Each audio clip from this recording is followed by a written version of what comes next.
खड़ग तीर्थ और आत्रेय तीर्थ की महिमा। ब्रह्मा जी कहते हैं, गौतमी के उत्तर तट पर खड़ग तीर्थ है, जहां स्नान और दान करने से मनुष्य मोक्ष का भागी होता है। नारद, मैं वहां का वृतांत बतलाता हूँ। पैलुष नाम से विख्यात एक ब्राह्मण थे, जो कवश के पुत्र थे। वे कुटुंब के भार से विवश हो धन के लिए इधर उधर दौड़ा करते थे, किंतु उन्हें कहीं से भी कुछ नहीं मिलता था। दैव तो अत्यंत विमुख था ही, पुरुषार्थ भी निष्फल हो गया। इससे पैलुष को बड़ा वैराग्य हुआ।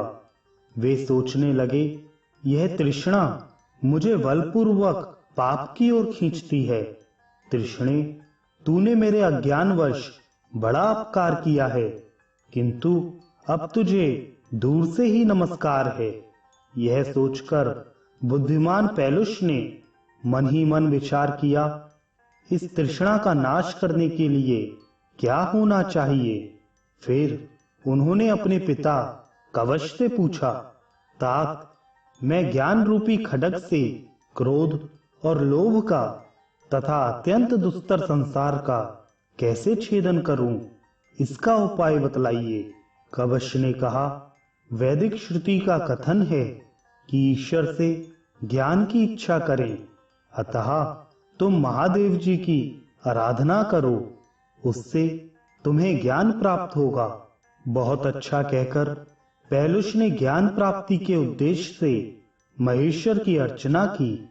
इससे संतुष्ट होकर उन्होंने ब्राह्मण को ज्ञान प्रदान किया।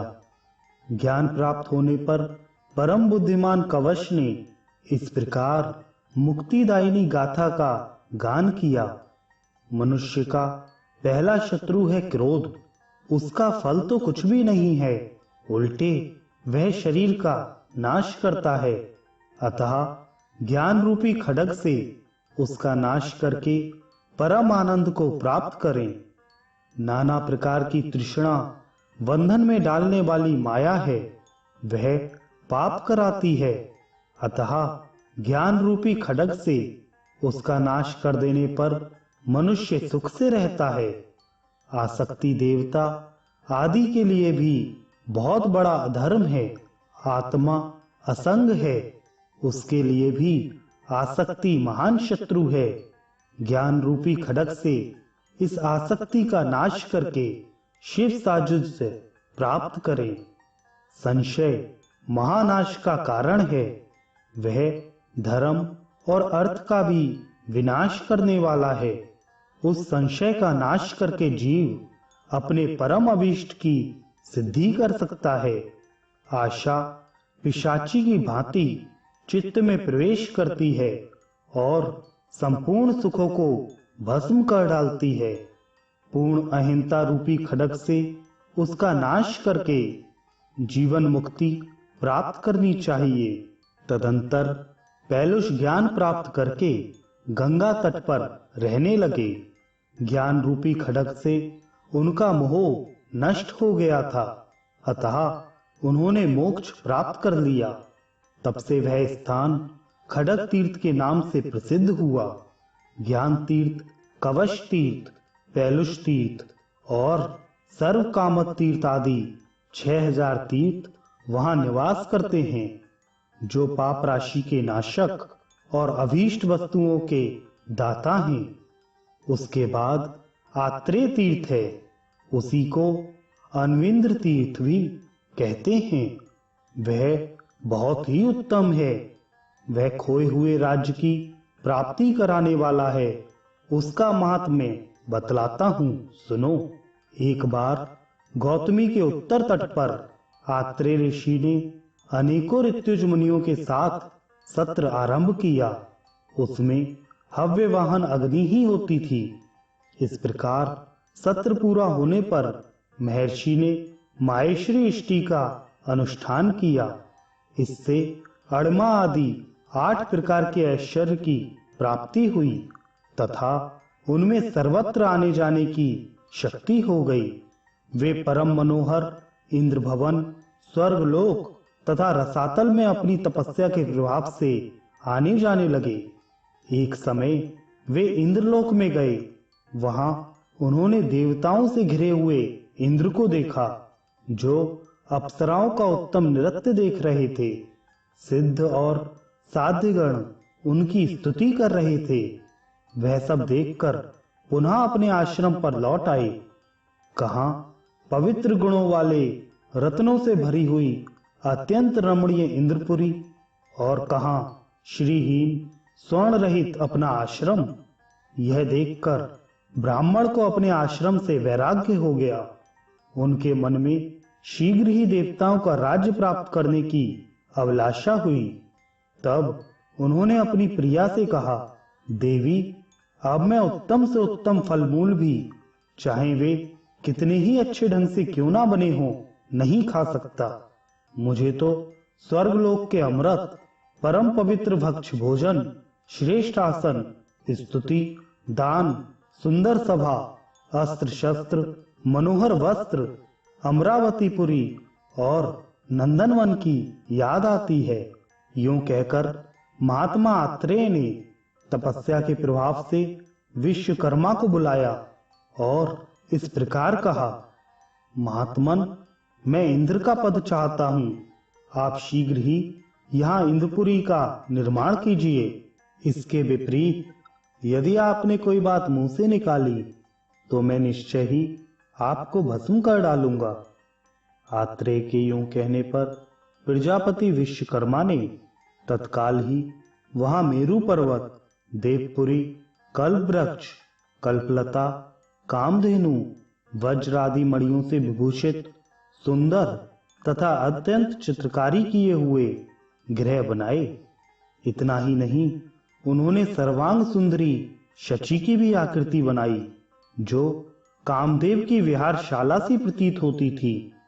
क्षण भर में सुधर्मा सभा, मनोहारी अप्सराएं, उच्चैश्रवा अश्व, ऐरावत हाथी, वज्र, अस्त्र और संपूर्ण देवताओं का निर्माण हो गया। अपनी पत्नी के मना करने पर भी आत्रेय ने शची के समान रूप वाली उस स्त्री को अपनी भार्या बना लिया। वज्र आदि अस्त्रों को भी धारण किया। नृत्य और संगीत आदि सब वहां उसी तरह से होने लगा जिस प्रकार वह इंद्रपुरी में देखा गया था। स्वर्गलोक का संपूर्ण सुख पाकर मुनिवर आत्रेय का चित्त बहुत प्रसन्न हुआ। आपात रमणीय विषयों की भी भला किस पुरुष को अपेक्षा नहीं होती। दैत्यों और दानवों ने जब स्वर्ग का वैभव पृथ्वी पर उतरा हुआ सुना, तब उन्हें बड़ा क्रोध हुआ। वे परस्पर कहने लगे, क्या कारण है कि इंद्र स्वर्गलोक को छोड़कर पृथ्वी पर सुख भोगने के लिए आया है? हम लोग अभी वृत्रासुर का वध करने वाले उस इंद्र से युद्ध करने के लिए चले। ऐसा निश्चय करके असुरों ने वहां आकर महर्षि आत्रेय को और उनके द्वारा निर्मित इंद्रपुरी को घेर लिया। फिर उन पर बड़े बड़े शस्त्रों की मार पड़ने लगी। इससे भयभीत होकर आत्रेय ने कहा, मैं इंद्र नहीं हूं, मेरी यह भार्या भी शची नहीं है। ना तो यह इंद्रपुरी है और ना यहाँ इंद्र का नंदनवन है। वृत्रहंता, वज्रधारी और सहस्त्र नेत्रों वाले इंद्र तो स्वर्ग में ही हैं। मैं तो वेदवेत्ता ब्राह्मण हूँ और ब्राह्मणों के साथ ही गौतमी के तट पर निवास करता हूँ। दुर्दैव की प्रेरणा से मैंने यह कर्म कर डाला, जो ना तो वर्तमान काल में सुख देने वाला है और ना भविष्य में ही। असुर बोले, मुनि श्रेष्ठ आत्रेय, यह इंद्र का अनुकरण छोड़कर यहाँ का सारा वैभव समेट लो, तभी तुम कुशल से रह सकते हो, अन्यथा नहीं। तब आत्रेय ने कहा, मैं अग्नि की शपथ खाकर सच सच कहता हूँ, आप लोग जैसा कहेंगे वैसा ही करूंगा।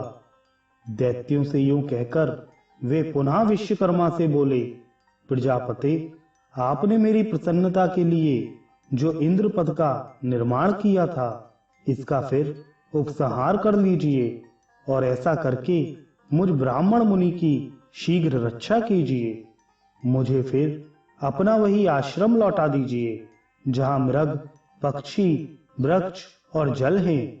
मुझे इन दिव्य भोगों की कोई आवश्यकता नहीं है।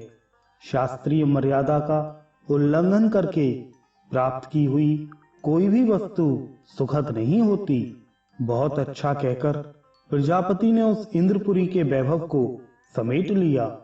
उस देश को निष्कंटक बनाकर दैत्य फिर अपने स्थान को चले गए। विश्वकर्मा भी हंसते हंसते अपने धाम को पधारे। आत्रेय भी अपने शिष्यों और पत्नी के साथ गौतमी तट पर रहते हुए तपस्या में संलग्न हो गए। उनका जो यज्ञ चल रहा था उसमें उन्होंने लज्जित होकर कहा, अहो, मोह की कैसी महिमा है कि मेरे चित्त में भी भ्रांति आ गई।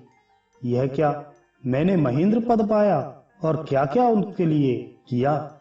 इस प्रकार लज्जित हुए आत्रेय से देवताओं ने कहा, महाबाहो, लज्जा छोड़ो, इससे तुम्हारी बड़ी ख्याति होगी। जो लोग इस आत्रेय तीर्थ में स्नान करेंगे वे भविष्य में इंद्र होंगे और इसके स्मरण से उन्हें सुख की प्राप्ति होगी। यूं कहकर देवता चले गए और आत्रेय मुनि भी बहुत संतुष्ट हुए।